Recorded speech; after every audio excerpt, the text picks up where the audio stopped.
What if your worth had nothing to do with what you produce, achieve, or check off a list?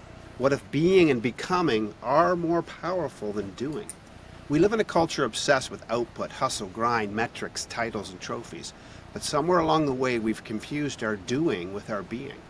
We've traded identity for activity, and in the process, many of us are exhausted, hollow, and wondering if there's more. In this Uncorked conversation, we're going to peel all that back. We're going to wrestle with this radical idea that you are a human being, maybe a human becoming, not just a human doing. That your identity, your worth, your value aren't tied to your productivity, but to who you are and who you are becoming. And if you're brave enough to step into this sacred space with us tonight, you might just discover a healthier, more sustainable way to live, work, and lead. Hey, my friends, welcome back to the Uncommodified podcast. I'm Tim Windsor, and today my guest on the show is Gordon D. Melville. Gordon, welcome to the show. Thank you so much, Tim. I appreciate it. Honored to be with you. It's going to be a lot of fun. So you guys are asking, who is Gordon D. Melville? First of all, it's a great name. And if you're on the YouTube channel, this guy's got a great beard. There's part of the story of that. But Gordon D. Melville is also AKA The Vault. So you'll have to figure out what that means eventually. Gordon is a founder, CEO, best-selling author, and host of the nationally syndicated weekly broadcast, The Long Bearded Guy, reaching audiences on 450 plus platforms. He translates high-performance psychology into plain, actionable standards. He also mentors pro athletes and elite founders with faith-rooted, no-leak, confidential rigor, where radical responsibility meets compassionate, championship-grade execution. This conversation is going to be a lot of fun. I met Gordon through the great platform LinkedIn. We've gotten together because we live close together for breakfast a couple of times, and I am excited for this conversation. But of course, every great conversation for me kicks off with a drink. Gordon, what are we drinking tonight? I've got ginger, ginger, orange, and something dandelion tea. Okay. Tea, all right, and I'm doing tea too. So I had a virtual scotch last night with a friend. So no scotch for me during this broadcast. I'm doing a licorice tea. So cheers to you, sir. There you go. Mine's really hot. Ooh, it's hot. It is good stuff though. I like it a lot. All right, listen. Let's start the conversation off with this question. So this sounds like a wonderful mantra that I'm trying to get my people to think about as we get this conversation off. This idea of human being as opposed to human doing. So this wonderful mantra message about this, why do you believe, Gordon, it's so critical for you and for me and for others to really press into this idea? And how has this formed and informed your own journey and your own work over the years? Great questions. It comes a lot of times. I'm finding people that are, I'll say my age, because I know you're like a decade younger than me. I don't think so. But when we get to a certain age, we start to go, you know what? Where's my significance? We're thinking about legacy, and then it becomes a. I was told if I did everything right, I would be happy, and I've done all the things. I've got all the stuff. Anybody looking at it looking at somebody would go, hey, you know what? I'm successful. I've got the house and the wife and the kids and the cottage and the boat and the cars, and I've got all this the acumen of success, but I feel hollow somehow. I don't feel significant outside of my kids. What is there to show I was even here? And so what I'm finding after I've done my box inside out tactical edge with hundreds of times with more than thousands and thousands of pro athletes and high elite men. And what I'm finding is that the most dangerous lie we tell ourselves, the most dangerous, and it's literally every major collapse in leadership I've ever seen is rooted in this lie. I am what I do, I am what I earn, I am how I'm seen. And so what people find is if I'm what I do, if that's where I'm finding my worth and that's where I get validated, if I'm not working, all of a sudden I don't have any value. If I'm not making enough, I don't have any value. Right? If I'm seen a certain way, maybe I don't have any value. And so we get locked into this space of looking outside of ourselves for validation. And so it's hooked so insidiously with who we're being. We don't understand. I ask a lot of people, new people, hey, who you be?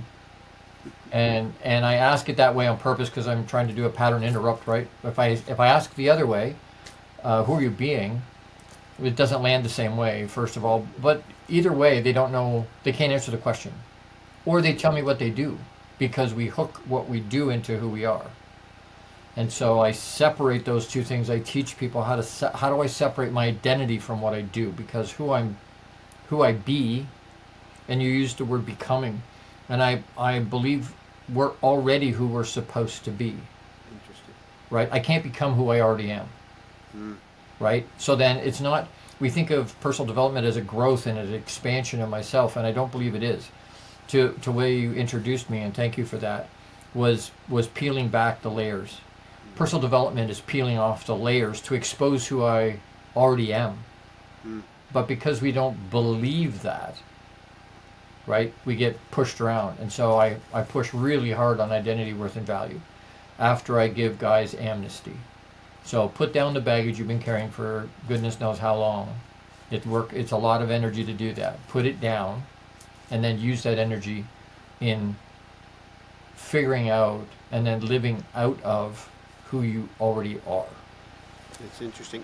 So first of all, I love the correction because it's an interesting redirection and correction. So I suggested that part of this journey is moving from, hey, you're not a human doing, you're a human being, but then I go, you're a human becoming, and you're actually saying, well, actually, Tim, you're actually already who you are, that you are being. It's a state in which you find yourself. Right. And even the idea of becoming makes us strive for something else. So in essence, you're saying that this is within us now, Right. and it's a different framework. And you interrupt by, who you be, which is, again, grammatically awkward, but man, it is a disruptor. It's an interrupter. Yeah. And Gordon, it reminds me of something interesting, because you talked about, like, when we don't have let's say we don't have a job or we're not doing something, then our being is challenged. And I had a situation years ago when my kids were quite young. I made a decision to take a significant amount of time off when my children were very young. I wanted to reset patterns in my own family because I came from a fatherless family. And so we made a decision, even though financially it almost ruined us, actually.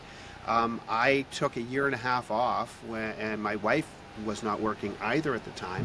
We lived on our savings. We spent this wonderful time with our kids, but I had this experience about maybe 2 months into it. I went to a social gathering, in a gathering of men, primarily of people I used to work in their sphere, and I realized that for the first time I had this epiphany, because the person would go around and say, what's your name? And I'd say Tim, and they'd say, and immediately the next question is, what do you do? Exactly.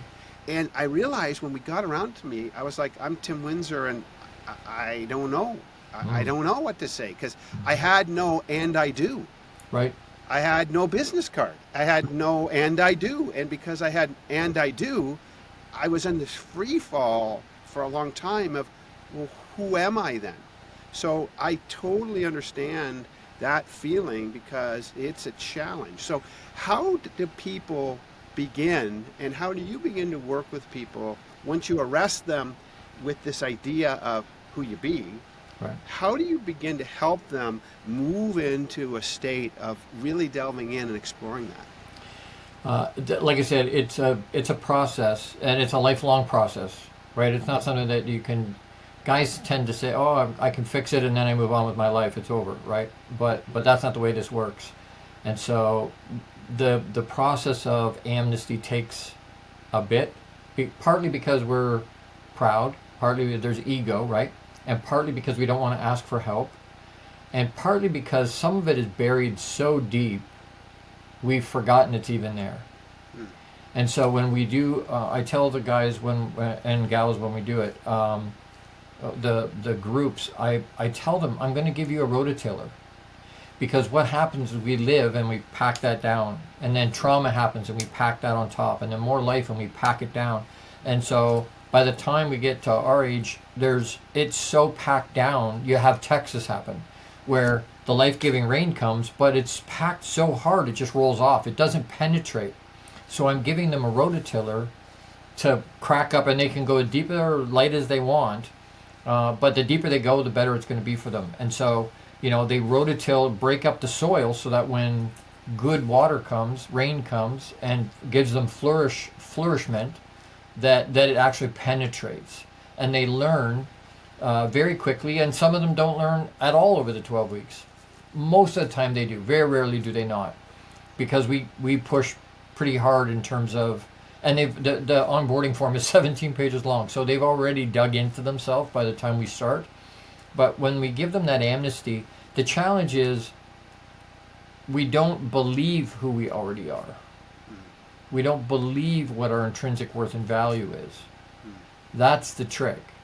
Because if I can, the way I usually describe that is that we don't understand who we be, and we don't understand our intrinsic worth and value.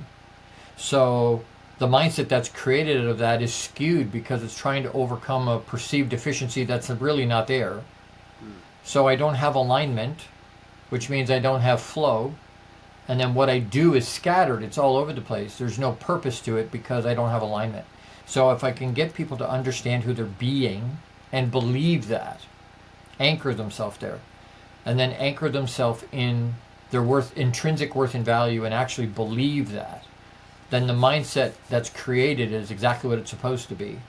In which case I have alignment, now I have flow, and what I do becomes an extension of who I be. They're tied together. And so, but to your point, and to the question, yeah, does it take some time? For sure. The hardest part is getting over that hurdle of, is that really who I am? Right? The exercise they do, one of the homeworks is to come up with worth wells, what I call worth wells, WELLS. Where do you get validated? And they go away and they come back and I go, great, are all those worth wells, do you get validated only at home? No. Only at work? No. Only at your hobby? No. All across all of those things.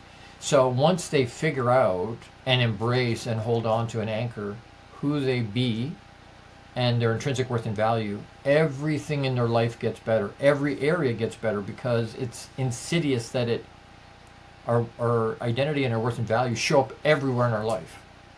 Right? Why can't we get out of bed? Why do New Year's resolutions last not even 60 days? Why? Because I don't believe who I really am. And so I don't show up the way I should be, even for me. And then it makes it hard to show up for anybody else in my life because I can't even do it for myself. Well, it's interesting because what you're reminding me of, and as we have this conversation again, if you're listening in, if you've listened long enough to the Uncommodified podcast, you know at times I'm going to turn to you listeners and ask you to think about these things, and I challenge you about why you're listening. And again, you could check out any time and stop listening, but if you keep listening, you're listening for a reason. What I'm hearing you start to say is that it's that deficit mentality that I have to do something to fill a deficit. Right. I have to become something to fill that deficit. I'm looking for you maybe to fill that deficit in me. I'm looking for something. So now I'm always striving to get something to make me something. Right. But what you're saying is that if I understood my intrinsic worth and value, if I understood who I am, who I be, my human being, then everything starts to get anchored in that, to your point, and aligned, and then I can do things in a way that's more natural and it's a flow, but not to get something, not to possess something I don't have, but actually to express something that's exactly I already have. Right, that's absolutely correct. The question, and you and I have talked about that a little bit, but the question always comes up, are you a spirit having a human experience or a human having a spiritual experience? Because the answer to that will dictate how hard it is for you to hold on to who you're being and what your worth and value is. Because if you see yourself as a human having a spiritual experience, then you're anchored in the human. And for all intents and purposes, this is reality for most of us. Right? Because I can see it, touch it, taste it, my senses can pick it up. Yeah. This is real. In my mind, this is real. Yeah. All the spiritual stuff is woo-woo because I can't see it, taste it, right? The problem is I allow the matrix to influence in a negative way what's real. And then it bogs me down. Humans want to complicate the crap out of everything. So, everybody always asks, what are the steps? Okay, alignment and flow, that's great. What are the steps? There aren't any steps, right? There aren't. Just be. And it's so hard. People, I want to do. We're even the U.S. Constitution talks about the pursuit of happiness. That sounds wonderful. But what I'm building into my brain is I have to pursue it means I'm not there now, Right. which means I'm never going to get there because I'm always pursuing. So, no, stop. Just be happy. Now, a lot of times, and I separate joy and happiness. I separate the two. Joy I can always have because that's Papa inside me. And I call God Papa because of my relationship. But happiness typically is situational, right? And you and I have talked about that before, but I talk about, I stopped saying have a nice day ages ago Yeah. because that's kind of a make the best of whatever happens. Yeah. Well, that's crap. So I started to say make it another great day because we have the power to do that. Papa gifted us the power to do that if we want to step into that.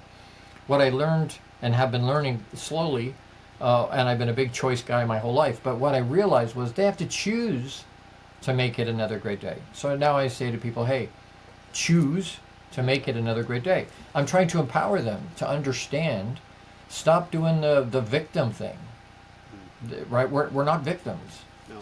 right? Step into it. And the weird part is if I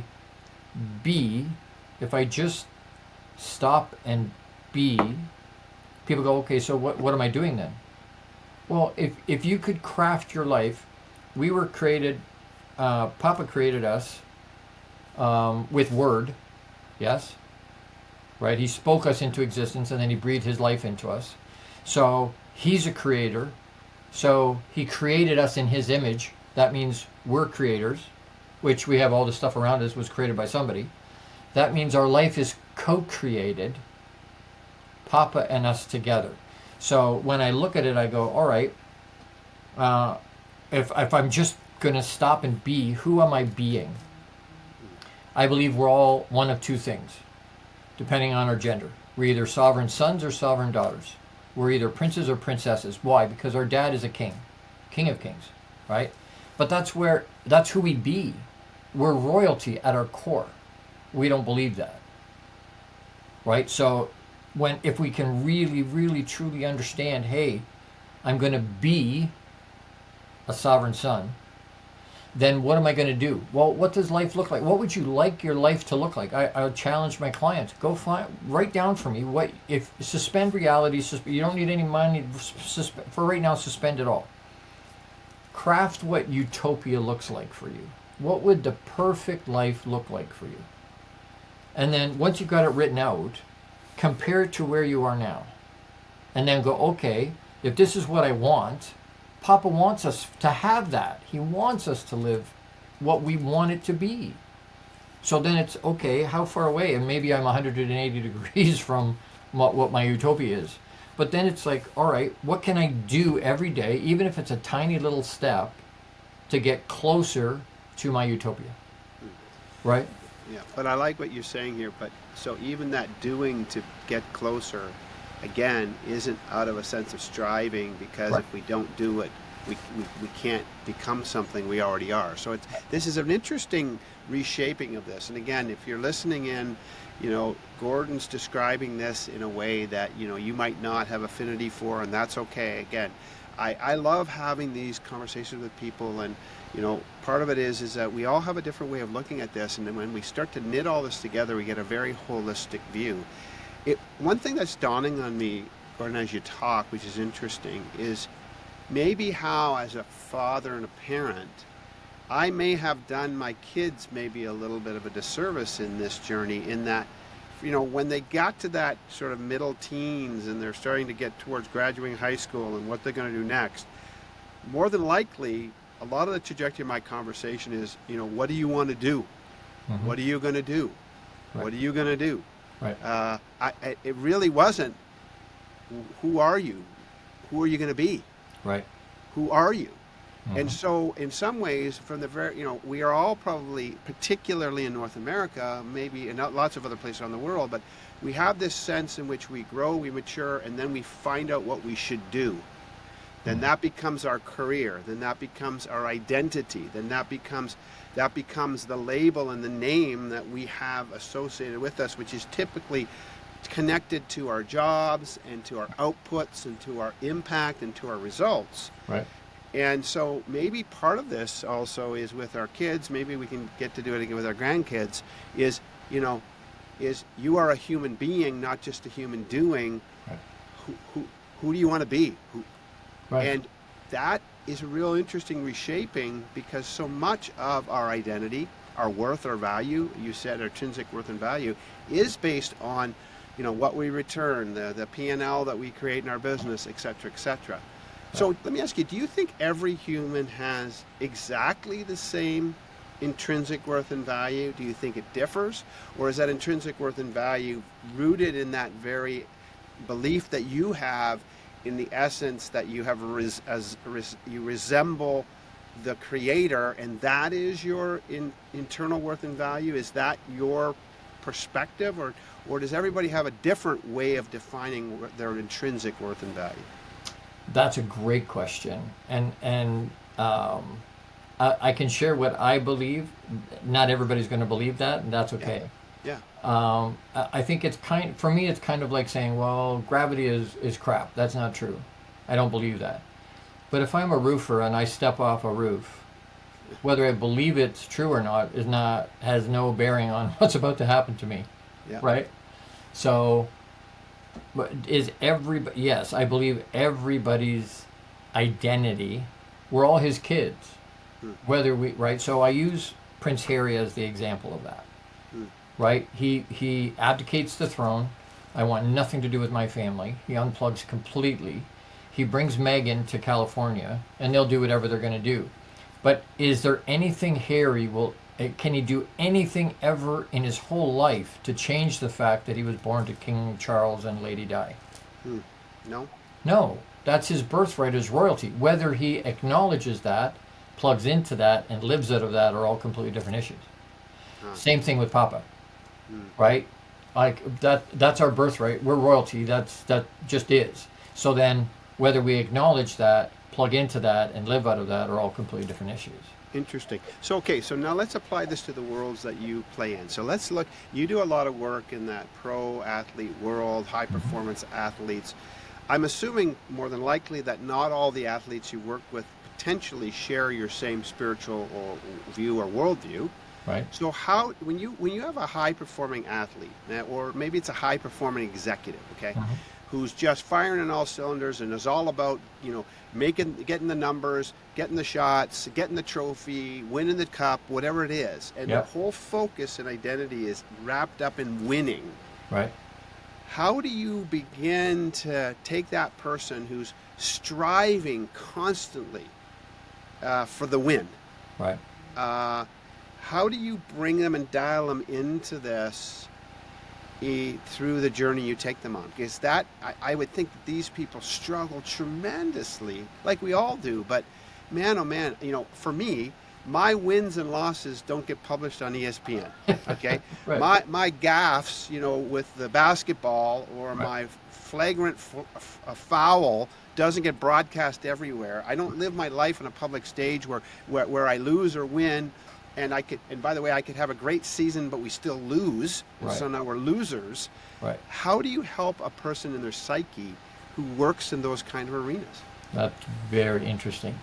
Kobe Bryant once in an interview, the interviewer asked him, "What do you do after a loss?"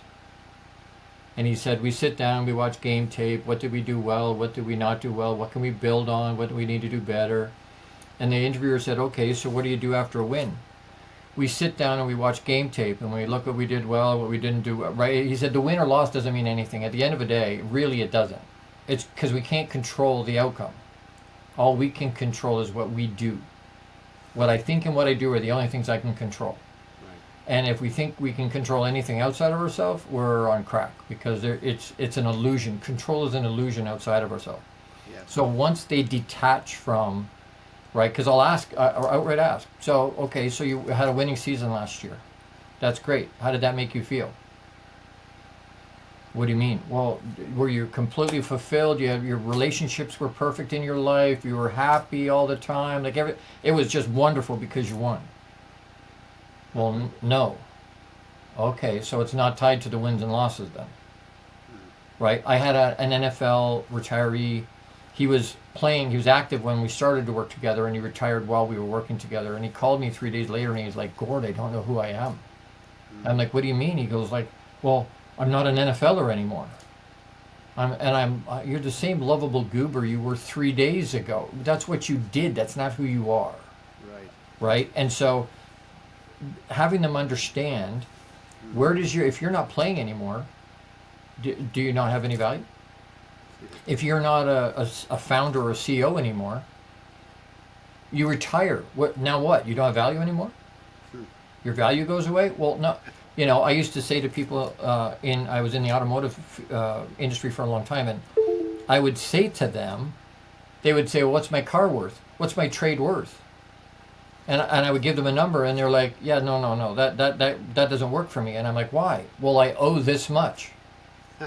Right? I'm like, yeah, well, what you owe and its value have no correlation with those numbers. There's no relationship in those numbers.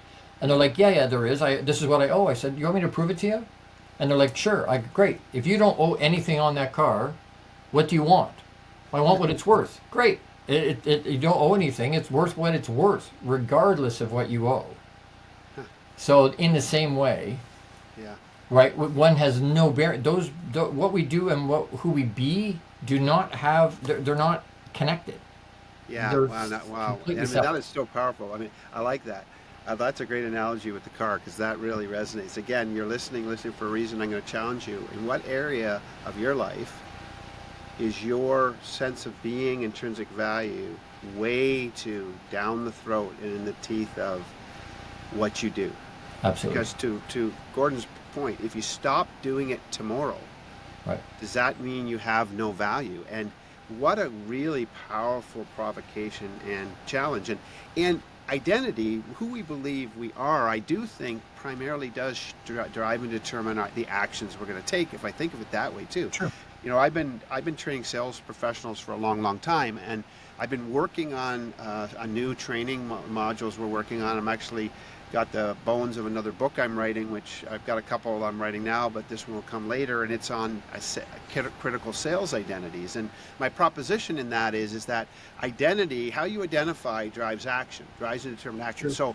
So a simple way of looking at that is if I say I'm a firefighter, if that's who I be, Right. not just what I do, that when I'm not at work, okay, because that's the work, but when I'm not at work, if I see a burning building, because I identify and say I am a firefighter, I am more than likely going to run towards that burning building as opposed to away from it. Right. Most people are going to run away from it, but because in my core being, I am a firefighter, I protect life, etc., or I'm going to move in the direction of who I see myself being, it's going to drive and determine the actions I take. The actions are not my identity. They are a result of my identity. I think that's a different way of looking at it. It absolutely is a different way of looking at it. I think one is an outcropping. I still separate the two. When Yeah. people say, well, you may have an affinity for, Right. right? You may have a heartbeat to do that, Yeah. right? But people say all the time, oh, I was born to do, it was just in my blood. This is who I am. It's not just what I do. And I'm like, Right. it's still just what you do. It's However still you, just what you right? However you skin that cat, it's still what you do. Yeah. Now, to your point, can I act who I be? Yeah.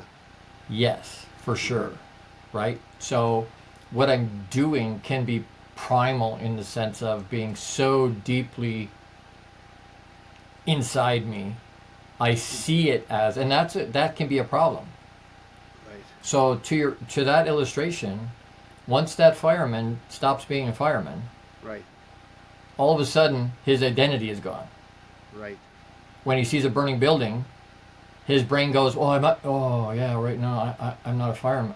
No, that's not who I be." If I lock into that, all of a sudden my being is gone. Huh. So I still separate the two out. Is it going to show up in a certain way? For sure. Are you going to act a certain way? And you're absolutely correct.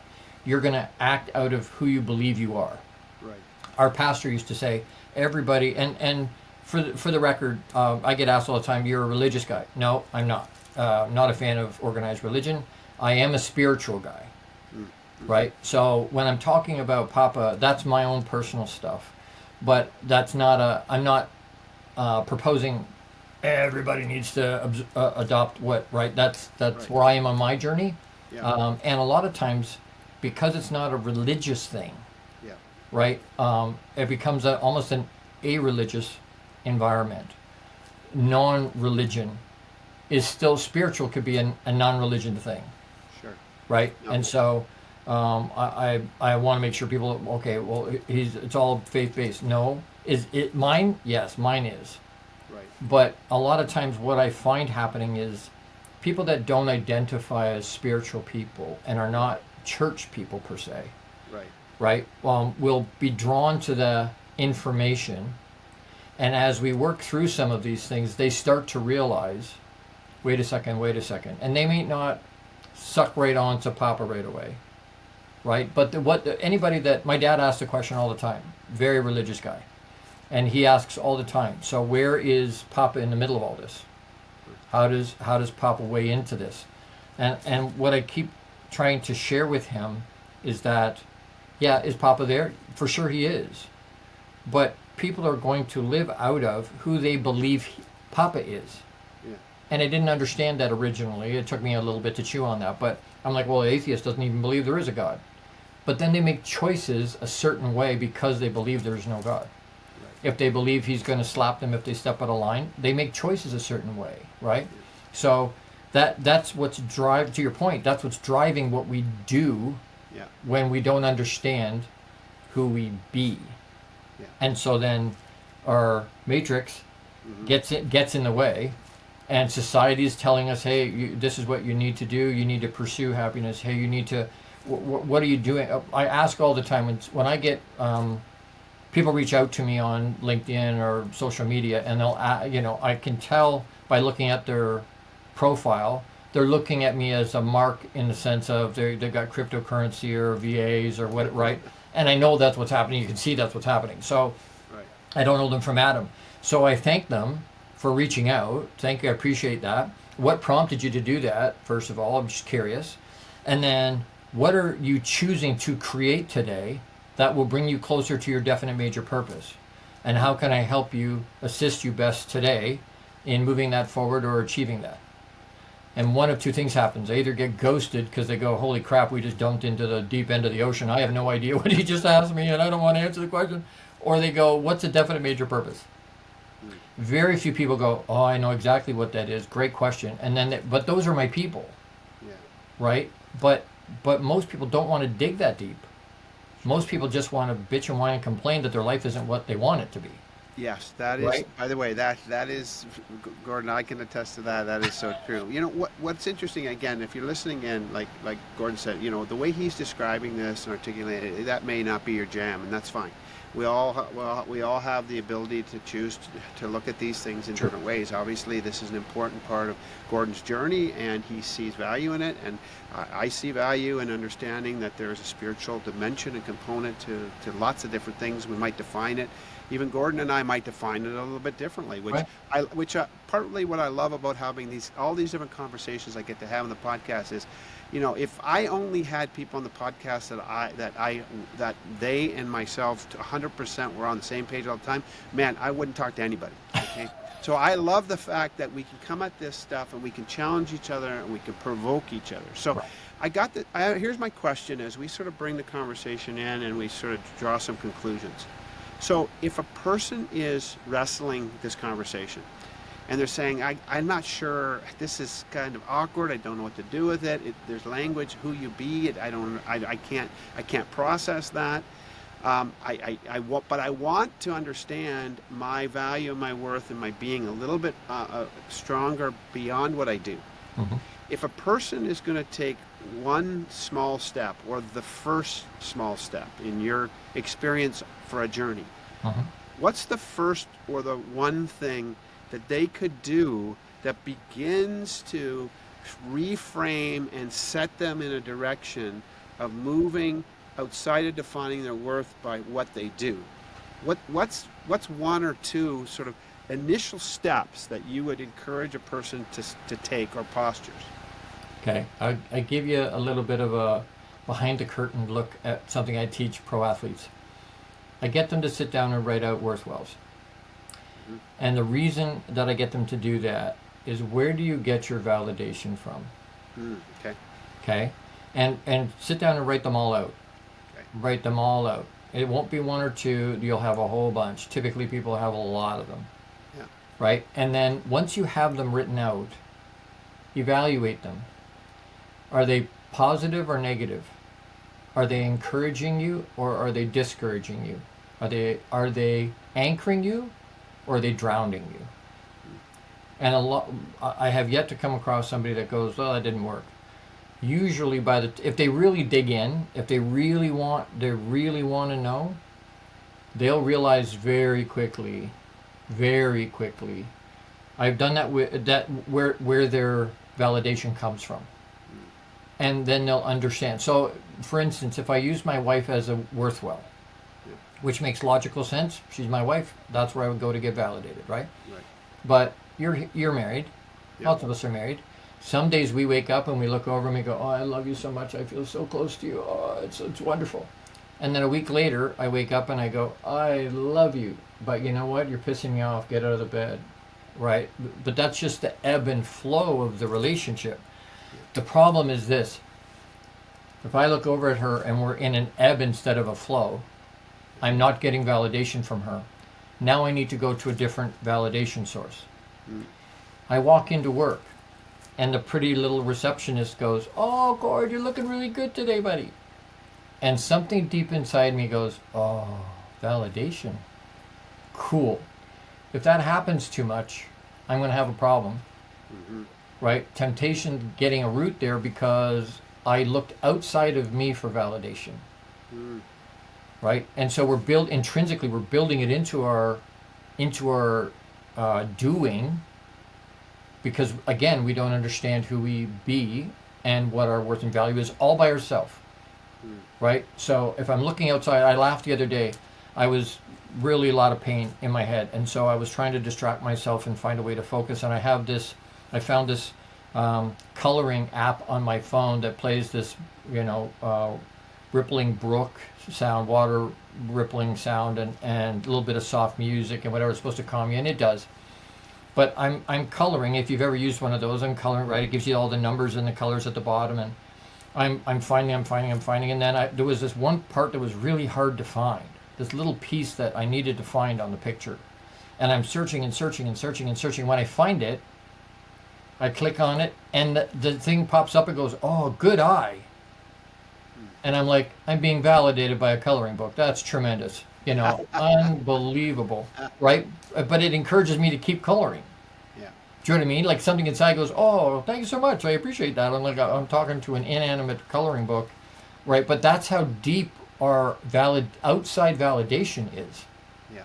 Right? And so if I can understand validation comes from inside me, and not even my opinion. We get caught up in all these other people's opinions of us. Oh, we're worried about what other people's opinions are. Most of those people don't even give a crap if we show up or not, let alone anything else. So most people are so self-absorbed, they don't have any situational awareness of your challenge anyway. But we worry about it, right? Other people's opinions are none of our business, right? Literally none of our business. And so, and they don't matter. At the grand scope of everything, it doesn't matter. For me, my own opinion doesn't even matter. Because some days I wake up and I can jump a small building in a single bound, and then 2 days later I wake up and I'm not enough and I'm lack somehow. So even my own opinion of me goes up and down, which is why I anchor it where I do. The point is, to answer the question, if you sit down, somebody started out and was really honest about it, where do I get validated? Yeah. What they will find is it doesn't just happen at home or at work or in their hobby. They're going to find out across all of those things, they get validated all over the place. And that's part of the challenge, because we're hunting, to the point earlier, we're pursuing validation. I got to do something, I got to make something, I have to show up a certain way, I have to do something or some steps to feel validated. Yeah. Well, it's very interesting, and it is very provocative, and there's a deep spiritual core to this discussion, which is very powerful. and really, in the end, partly what I'm hearing you give me some understanding, wisdom about, and hopefully as listeners, as you're listening, is that we are pursuing what we already possess. That's exactly right. And that, so in all of this, part of what I'm hearing is that I've got to remind myself that I am pursuing at times what I already possess. Exactly. So learning to sit in this understanding that I already possess it. It's Right. mine. Right. So I'm not clamoring to get it. I'm not being good enough to get it. I'm not Right. being savvy enough to get it. I'm not being smart enough to get it. I'm not being anything enough to get it. And therefore I can settle in because it's not a pursuit, it's a possessing, which is Right. a very different way of looking at our lives. Right. And that, I think, is the wonderful power of this conversation. Again, if you're listening in, I know that might be hard for you to understand. You might have life circumstances that are telling you that's just not true. Mm-hmm. But the essence of this is reminding me that sometimes I'm pursuing what I already possess. Right. And so, that's a great challenge. And Gord, I really appreciate you bringing that. So let me ask you, if somebody wanted to hunt Gordon down and figure out, what this looks like and understand what the vault means and understand your world, what's the best way for them to connect with Gordon D. Melville, the vault? The best way is probably LinkedIn. You Okay. can email at thevaultconfidential@gmail.com. That works too. Okay. But yeah, that's LinkedIn is usually the easiest way to do that. Okay. One other thing about before I leave before we leave that concept, Yeah. it goes even beyond just the being. Yeah. You said pursuit, Yeah. so I'm not pursuing, No. right? The word I would throw in there is remembering, Ah, interesting. because we already are, Wow. but life has muddied that and fogged that. So Yeah. all of a sudden, it's remembering Yeah. I am who I'm supposed to be.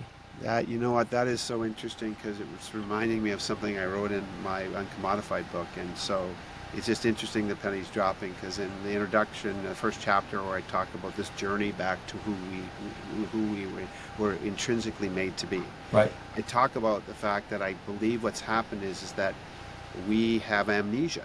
Right. That's We've exactly right. forgotten who we are. Exactly right. And so you're tipping right into that, and I think that again, man, you're reminding me of my own words right now, which is shameful on one level to me. But you're reminding me of that because that's really an interesting concept because we do have amnesia. We have forgotten who we are, and when you forget who you are, then you're always trying to, again, maybe that goes back to you're trying to become something you already are, which is part of the problem. So I can reshape what I said in my introduction.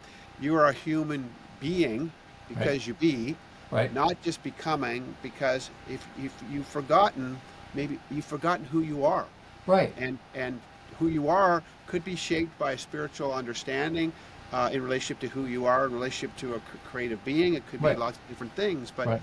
what a powerful reminder, Gordon. I really love that. And that's, I think, where I want to settle this conversation in, because that is so powerful. Some of us, myself included, we've forgotten who we are. Right. Beverly And- Hillbillies. Yeah. Was That- he a millionaire when he shot the ground and the oil popped up, or when he bought the property?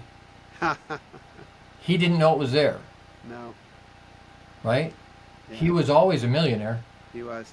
As soon as he bought the property, he was a millionaire. Yeah, It was always there. it is. You know what? It's a really good reminder, Gordon. This is really awesome. Okay, so I just want to bring it all together in my mind for my listeners and for myself, and Okay. we'll sort of end in this thing. So I think the question here that's going to linger for me, and hopefully for you if you're listening, when the mics turn off in this conversation is, will you keep defining yourself by what you do, or will you dare to stand in who you are, who you be?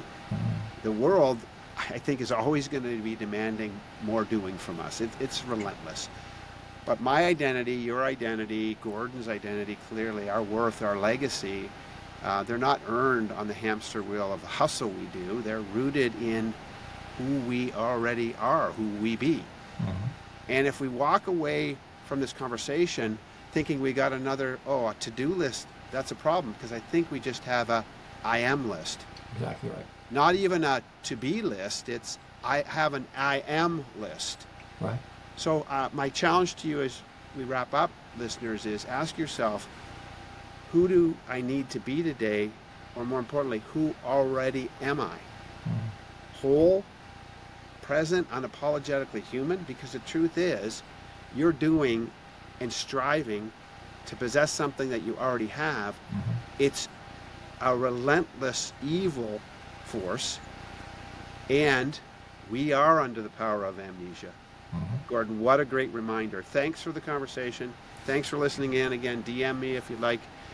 Email me at tim@theuncommodified.com and tell me and Gordon what you're doing with this, because it's a conversation that's going to mess your mind up a little bit. But I have a feeling, Gordon, that's what you like to do.